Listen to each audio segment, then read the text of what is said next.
Welcome to Bandit's Keep. I'm Daniel. Today I want to talk about some tactics in combat, specifically the fighting withdrawal and the retreat. So I got a message a little while back, comment actually, and they said, hey, could you talk about this? And I said, yeah, that's a great idea. And then I never did. Primarily because I've been playing a lot of AD&D with Chainmail lately, and I wanted to look back at BX because that's what we were discussing. So I kind of forgot, and then I saw it in my notes, and I was like, oh yeah. So I picked up BX, took a look again to make sure I was, on the right page. And I'm going to talk about how it works. I'm going to talk about some interpretations of it, if you will. And I'm also going to talk about what I do now, being that I'm running Chainmail. So let's just jump right into it. In BXD&D, you've got a couple of options in combat, besides just obviously attacking the opponent. Once you are engaged in melee, you can obviously fight. You can make a fighting withdrawal, or you can retreat. If you're going to make a fighting withdrawal or a retreat, you must declare it before initiative is rolled. This is kind of a gamist part, so before there's any questions there, it's a risk. So effectively, if you make a fighting withdrawal, you can back up to half your movement, right, on the movement phase. If you retreat, you can move your full movement. However, your back is to the enemy, and you don't get the bonus of your shield. So how does this play out at the table, and why would you want to do one or the other? There is an example, but I'm going to kind of break it down because I think some people say this example is not very clear. Think about it like this. When you roll, well, first of all, if you go back to my procedural video, you will see that movement happens before melee. Okay, so this is important because remember, it's a procedure. So we're doing movement first, missile fire, then spellcasting, I believe. Yes, then melee, right? So that's how combat works. So imagine that if you, let's say, are going to do a fighting withdrawal. You say, I'm going to do a fighting withdrawal, and then you roll, and you win initiative. Well, your movement happens first, right? So you're going to back up half your movement, facing the enemy, still in a fighting position. When it comes to their turn, right? Obviously they could move up and attack you. So this is often the question. It's like, why would you bother? And I'll get back to that in a second. If you say you're going to retreat and you win initiative, well, you turn your back to the enemy and you run, okay? You go as far as you can go of your full movement. And again, when it's the enemy's turn, they could, in theory, catch up to you. So here's the thing. Fighting withdrawal is really not about retreating, thus there's another thing called retreating. It's about tactical maneuvering, okay? If you, let's say, have a situation, you have a hallway, and let's say you've determined two can fight wide. You've got a party, a couple of fighters up front, let's say a cleric, magic user, a thief, another fighter in the rear protecting. One of the fighters in the front, and let's say you're fighting let's say you're fighting an ogre, right? That's a pretty tough opponent. You are battling, the ogre gets a good hit on, one of the fighters goes down to very low hit points. At this point, and again, they're holding the hallway. If they were to retreat, that could be a problem because now there's only one person holding the hallway, right? But if they do a fighting withdrawal, during the movement phase, they can move back. And again, during the movement phase, which is all happening at the same time, the fighter in the back can move to the front. This is a positioning thing. And when that happens, obviously the ogre hasn't gone yet because it's still the player character's turn. Now, then they make their attacks and so on and so forth. Then when it's the ogre's turn, they're still being blocked by two fighters, right? This is why we do a fighting withdrawal. Now, there's other reasons to do it. You could, let's say there was only two fighters in the group, right? And they were in a long hallway, and let's say 50 feet back there was a door. The magic user might run back to the door and say, I'm going to cast a hold portal spell on this, get the ogre back here.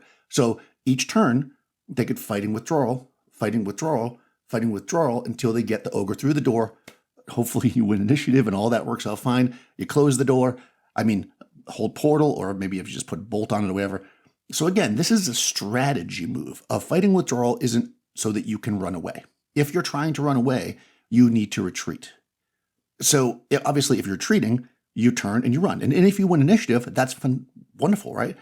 Unless you're slow. Let's say you're a fighter in plate mail and your movement is like 6, right? And the ogre's movement is 9. Well, guess what?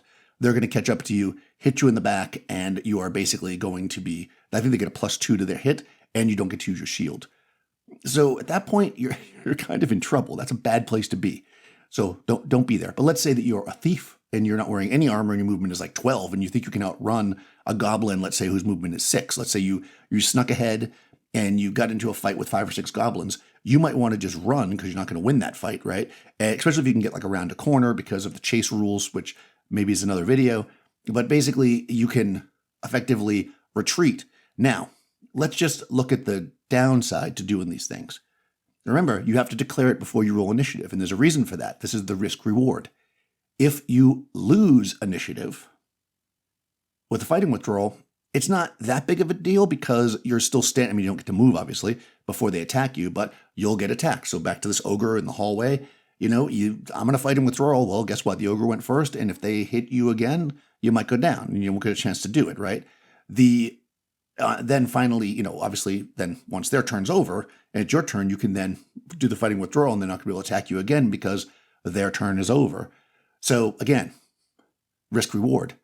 However, if you were to retreat, you turn around to run and they get to go first. You have already turned around to run, which means they'll get that +2. You won't be able to use your shield, and also they're going to hit you before you move. So that could be bad. Because if let's say you can outrun the goblins, but you lose initiative and you turn your back to them, Mr. Thief, you might be in trouble. So again, these are all risky things and they're part of the strategy of combat. So that's kind of how it works. Hopefully that's clear. There's a couple of other little things. I did a little Googling, as one does, because I just wanted to make sure that if I missed something. And basically, most of the people that I encountered interpreted exactly the way I do, which is what I just said. But some people noted that in BECMI, which is the edition after BX, the other edition of the Basic that had Basic Expert Companion Masters Immortal, is that what it is? Let me know if I'm right about that. They added a provision that if you do a fighting withdrawal and you win initiative, when you back up, if the enemy does move to you, you'll still get to attack them. And in fact, you get to go as soon as they approach you. So that really removes any negative per se of backing up, using it in the way like I was talking about, trying to make the ogre follow you down the hallway. It would be more useful for that if you allowed for that option. And I think that's pretty fair. After all, it is a fighting withdrawal. I've seen other people do it where they say you can attack and then move, but that is not how it's designed to work. If that works for you, that also works. It's a fighting withdrawal. You fight and then you withdraw, right? But remember that in BX, you're looking at a system, right? You're looking at a procedure, and the procedure is you move first. And again, these things are in place for a reason. I know there's lots of people, you'll find videos and blog posts, people ranting that a bow should go before movement because bows are faster, whatever. But the things are in place for a reason. They're for the gamist part of the game, right? So let's roll back for a second, or roll forward as it would be. And as I mentioned, I am running Chainmail with OD&D, my own system, Unchained, for the last 3 years. And the way I handle it is as follows. And the reason why it's a little different is this. In Chainmail being the war game that was a precursor to D&D and was mentioned a lot in OD&D, if you don't know that part. In OD&D, basically, it says you should use another game called Chainmail, a war game, for the combat. But if you don't do that, there's an alternative combat system. And that alternative combat system is the one that became the main combat system, the D20 system. So anyways, in Chainmail, there's 2 kinds of initiative. I'm going to talk about you go, I go initiative. I don't think that's the right way to say that, but the non-simultaneous or non-written orders, I guess it's called. Basically, in Chainmail, you roll the d6 for initiative, as always, but all initiative really does is decide who moves first. That is to say, all melees, all missile, all magic, all that stuff happens simultaneously. When you do a conflict in melee, both sides roll their dice at the same time, right? So you can both go down at the same time. Same for missile fire. All the bows shoot at once. Movement is the only thing that is done independently. And so because of that, the way that I handle it in Chainmail, and maybe this would work for you in a BX situation, is I do this. If you want to retreat, you roll initiative against the opponent. If you win initiative, you can move before they attack you. Of course, that meaning that they'd have to follow you to attack you, right? If you lose, they attack you before you move. That's just how I do it. So I don't have a separate fighting withdrawal or retreat. I just have, if you move away from combat at all, you break from combat, basically that's the deal.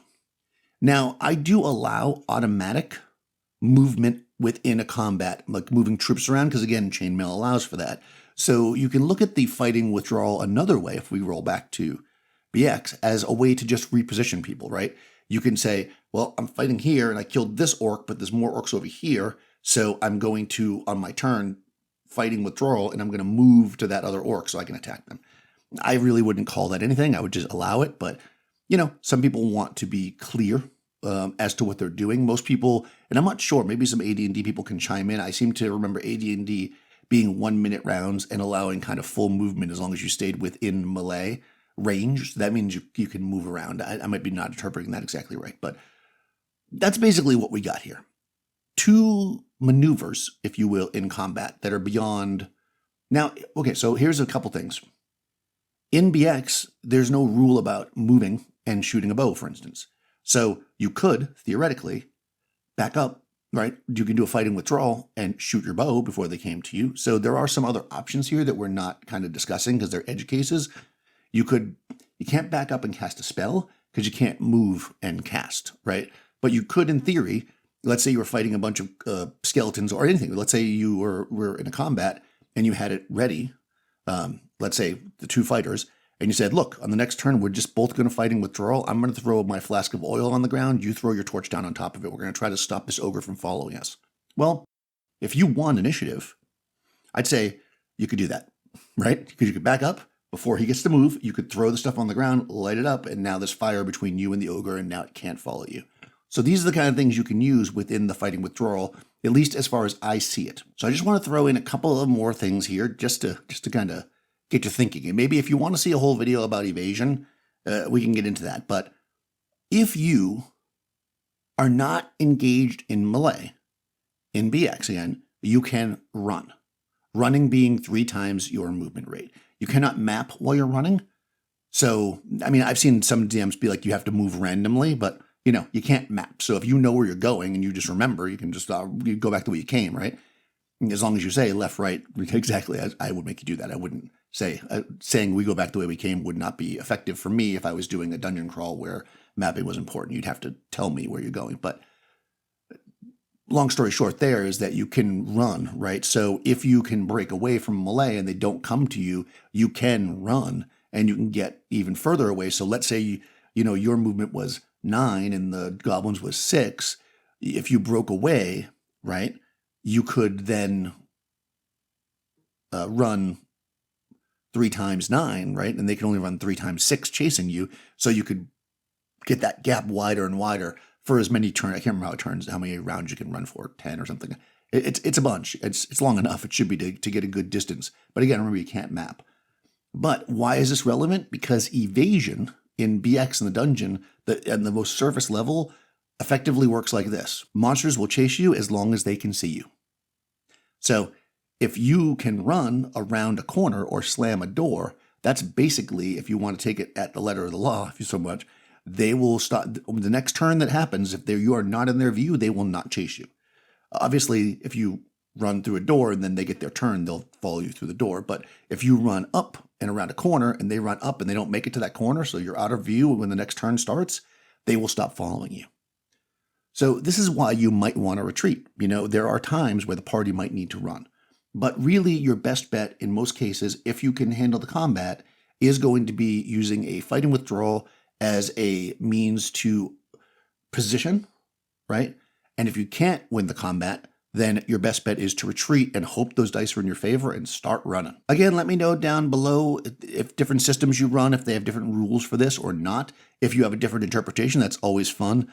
Like I said, if you played Beckme and you know for sure that's the rule, I just kind of saw it pop up online. A couple people mentioned. I do like that idea. If you're going to go strict BX rules, the idea of giving the fighting withdrawal person, withdrawer, that's what they be. Let me know, is it withdrawer? Anyways, if you would allow them to attack the enemy as the enemy approached once they did that, let me know if you'd allow that. I think I definitely would. So anyways, check the description below for a link to my Discord server and all that good stuff. Subscribe to the channel. You know what to do. I'll talk to you soon.